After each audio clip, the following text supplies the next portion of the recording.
Most of us read the Bible straight through, from beginning to end.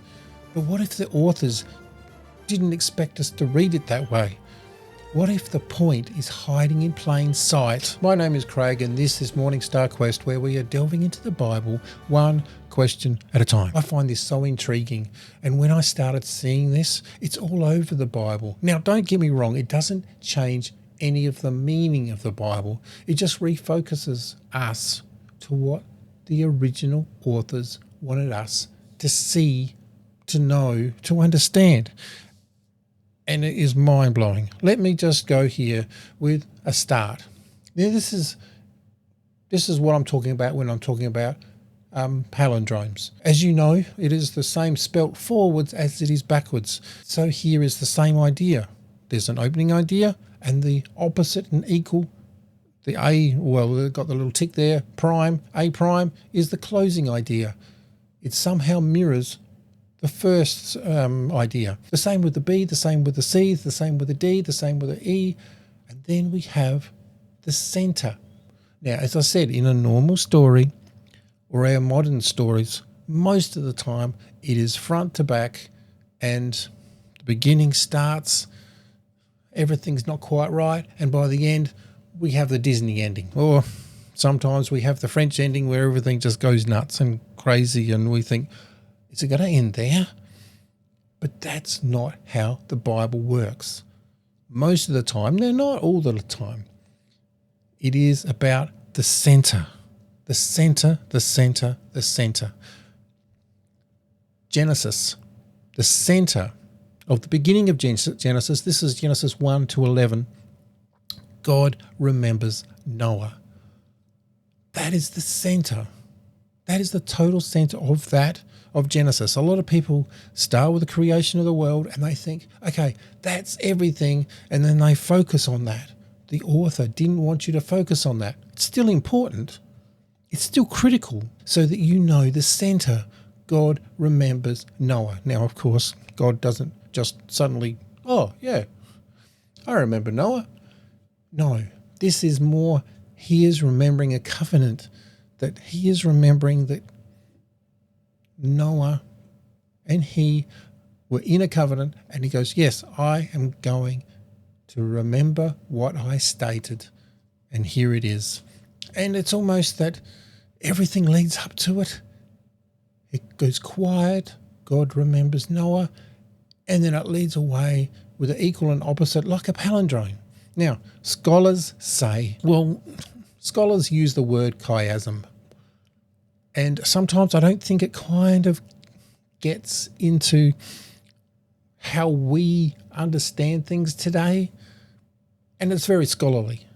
But I think palindrome kind of fits a little better. I don't know what you think, but I do think it is a little better to understand it as a palindrome. So it works forwards and then backs. All right, we've gone into Genesis, so let's go into the flood. We're zooming right into the middle now, and you can really see how this is working. It starts with, in 7 days, the rain will come. Wait 7 days. 40 days it rains. 40 days and 40 nights. Then 150 days, water is prevailing. It is rising or staying. God remembers Noah. It's like it just goes quiet. God remembers Noah. And then for 150 days, the water starts receding. 40 days, there is a wait. And then 7 days, the first bird, I think that's the raven. And then 7 days later, the dove returns with the olive branch. Now, there's still a lot to go through this. And even with when it comes to God's name, everybody keeps saying, well, you know, the name of God in Genesis 1 is different to Genesis 2 because it uses Elohim in the first and Yahweh Elohim. It feels like it's all pieced together because, you know, Moses just found all these scripts on the ground and thought, I'm just going to piece these together, and they were different names. But there is a purpose to it. Elohim is very priestly. So that's where we have God created. Yahweh Elohim, this is more personal. This is where we are in Which one of this? You'll see we're in the Garden of Eden and the fall. And then when we go back to Cain and Abel, it is more covenantal, because Cain and Abel, Cain,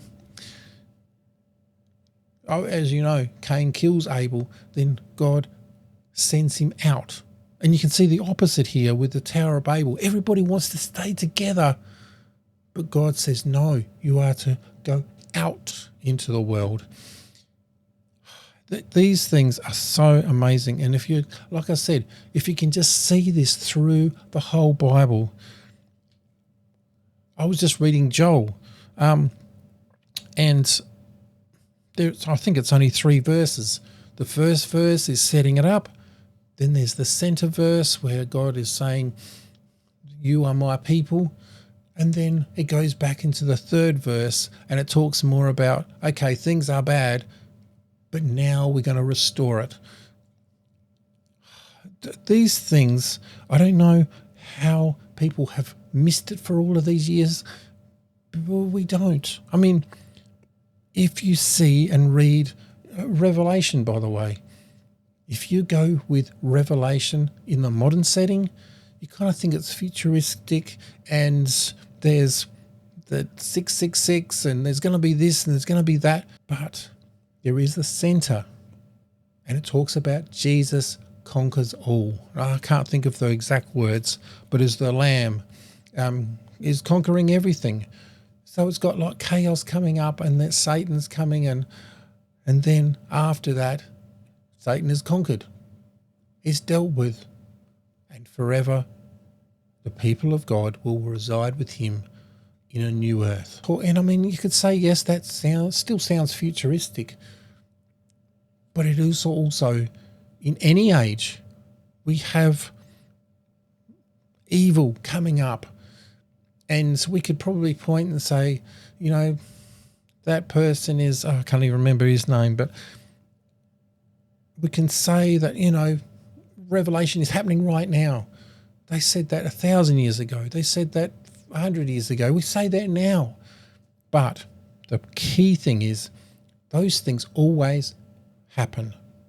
And God has already conquered that by the Lamb.